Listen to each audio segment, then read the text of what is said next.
everybody, and welcome back to another stream live with Roger Hanson. I'm Roger Hanson, and today I have Pecos Dave with me.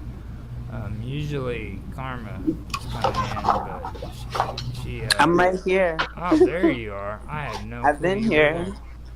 Oh, Hmm. okay. And Karma is here. She's been here so much, I'm gonna start calling her my co-host.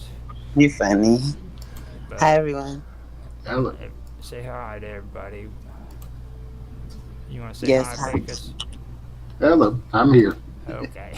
All right. Now, today I wanted to jump straight in from where we left off yesterday because of Jack Parsons, and the reason why I wanted to do Jack Parsons is because, like, a lot of people don't realize he was really an intriguing man. I mean, there was a lot of stuff about his life that didn't just pertain to Aleister Crowley. I mean, he was the founder of JPL, which later was affiliated with what a lot of people call the secret government. Also, they were involved in dark projects like reverse engineering and stuff like that.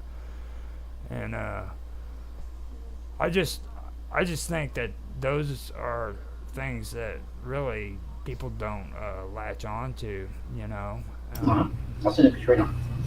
And also, another fact that a lot of people aren't aware of is Jack Parsons' ex-wife actually married L. Ron Hubbard, who eventually established Scientology. And believe it or not, Just drawn to the occultism, weren't they? yeah. Um, and eventually, I know with the conversations we have, eventually Scientology is just going to have to pop into the whole equation when it comes. I don't know which one is going to come into, either conspiracy or, strangeness, but you really can't avoid it. I think that's what scares the shit out of scientists the most. It's like when in chat we were talking about, science being a religion. Yeah. I think what really scares a lot of people who think scientifically is they think Scientology and the way Scientology is going and stuff. See, the interesting thing about science being a religion is it's not always a religion to those who practice it. There are people who practice science that aren't religious scientists, and there are people that basically who call themselves atheists that practice science that are religious. Yeah. So there's a line there because science is very much a method that is non-religious. But certain people cross the line with it. It's almost like the LGBT thing. There's gay people, and then there's religiously gay people. Now there's a whole difference, in science kind of lines up the same way. What do you say are the differences? Like, how would you describe the separation between the two?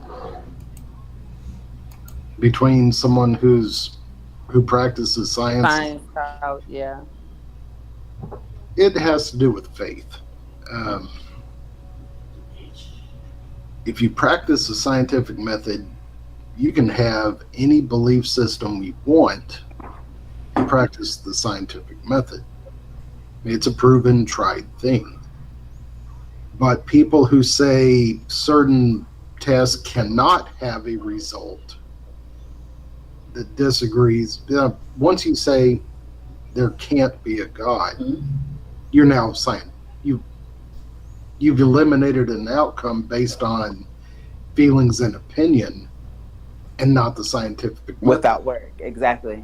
Right. So by research, eliminating the scientific outcome and not accepting a possibility, you've declared you're not a scientist.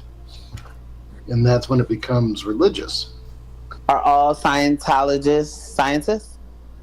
Scientology is completely separated from science. Mm-hmm. Scientology is first and foremost a religion, and it was actually a scam if you follow what L. Ron Hubbard did. The entire religion was created on a bet. It was a bar bet. Pretty much like Dogecoin. What's that? but they didn't say it. Dogecoin. It all starts with the bet. Then anyway, that was just funny. Now, No, see, Yeah, Hubbard bet someone that he could get a bunch of people to follow a religion if he established it, and damn it, he was right.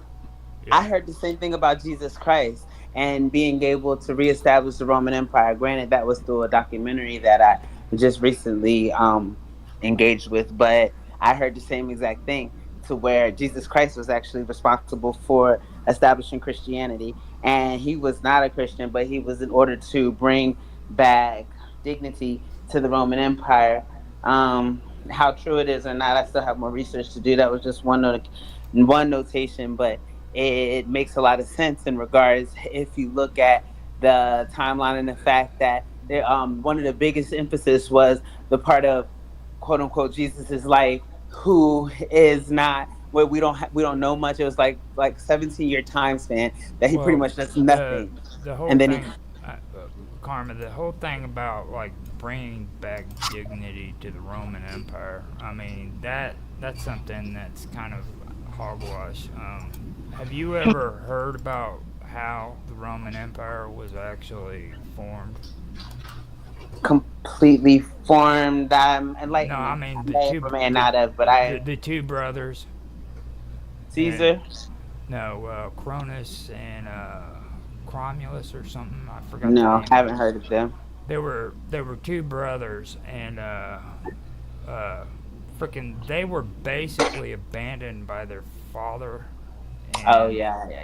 And This isn't the same story. and basically fed to the freaking wolves. Basically, is what it comes down to. And they had to fend for themselves in the wilderness. And I mean, Well, I don't know that I necessarily believe what I'm but- hearing just so but far. the whole thing with with their dignity, Rome never had dignity. I mean, Yeah, they were pretty vicious from what I've been discovering. It's not just a cliche. They really are those people that you hear about when it comes to the viciousness, and that's wild to me because allegedly that was the whole point. And they were talking about the sex parties. It's funny because like they were talking about like the sex parties the and orgies a lot of and the shit. incestuous things that were happening and stuff like that. And Yeah. but my whole thing is how we will not do that research. That's not even a story that we're allowed. I've never been allowed to engage in stuff like this. When I was a kid, it was you go to church, you read your Bible, and that's what it is. And that's probably what started my willingness or desire to, almost a need, but I don't like to say need, but you understand, to discover more, to learn more. Because if you're telling me this is like this, I know you're hiding something else. You're telling me not to look over there, but why don't you want me to look over there? Like, what's over there I'm not supposed to look at? Almost kind of like the whole eat from the tree of life type of thing, but that's the whole 360 degrees compared to the 33 degrees that the Masons stand on, even though that they represent the 360. I just wanted to point that out about the Romans, and They've been trapped. No, I don't mean to say it like that. With Jesus and a lot of that, like Jesus, there's plenty of facts that go farther back than Jesus, from the resurrection and But even they said that like his practice like of meditation. Who was it? Horus. Horus was the one who climbed up the ladder into it was the goddess of the sky. Like Sun goddess Ra, but the goddess, when you're talking about goddess, is somebody different. That sounds like a woman. Cleopatra, no. Egypt believed in the goddess of the sky, and the father of it was Earth. It was the opposite from a lot of cultures, and that's the resurrection. Then you had Ishtar. So I mean, but even out of the biblical sense, they were attempting to kind of correlate it to where the Bible kind of just incorporated what actual facts into into bibliology. It was a culmination. You know what I mean? Bibliology. A, Yeah. a lot of the Jewish and Christian religion, it was basically incorporated into it. Like They said that The Book of Genesis is nothing more than Babylonian freaking garbage. I mean, that's pretty much all it is. that's what they were saying. Okay, so hold on. Even with the resurrection, how you mentioned it, they were saying how Jesus had went and studied in India and learned meditation and self healing and being able to inflict wounds on himself But and he to didn't kind of have enter a trance. Like to see yes, like right there. He didn't have to do that because they okay. Zoroastrianism is a part of, or was a part of the Persians, and the Persians historically were the ones who freaking freed the Jews from Babylon. That's historically valid. Okay, that actually happened. Even in the Old Testament, they make Sargon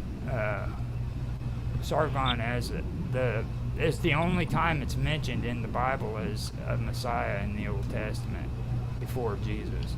All right, he's the only human that was ever referred to as a Messiah, and the reason for that was because he freed the Jews from Babylon when they were in captivity, and he was what would be Iranian now, and back then in Persia they practiced Zoroastrianism. Now, Zoroastrianism is the basic phonetics for freaking all Buddhist religions. The reason why the Buddhists broke off away from Zoroastrianism was because they disagreed with the teachings of Zoroastrianism. Okay? before I started learning through documentaries and research, like I had a direct conversation with Source and Jesus, or who you help people see as Jesus. Like we are more connected to, like we were holding him, and even he says not as superior, but nothing that we're unable to do. This is just direct messaging, and we think that he is a superior, but because of his so the superiority that was presented was falsified, not necessarily falsified, but was created in order for him to sustain a certain type of business. I knew this before the documentary. I just never heard it said again besides through him. And I know that sounds whatever it sounds like, but it's the truth. And so then in regards to which we listening to messages being told to us because it's strategically presented to us, and we're not looking for answers anywhere else because it's enough, it's significant enough, or maybe we're just uninterested in finding any other type of answer. Okay, so with our abilities, we question them. They've been limited. We don't believe that we have healing powers like Jesus. We don't believe that, not all of us, some of us do, but we don't see ourselves on such a divine Okay, level. You so know what I mean? Even when I talk about it. let me give you a breakdown on what the Britannica calls Zoroastrianism. Okay, Uh huh. uh, Zoroastrianism is an ancient pre-Islamic religion of Iran that survives there in isolated areas and most prosperous in India, where the descendants of Zoroastrianism, Iranian, Persian immigrants are known as Parsis or Parsis. As Parsons, you said Parsons, Parsis like or Jack Parsons. Parsis or Parsees.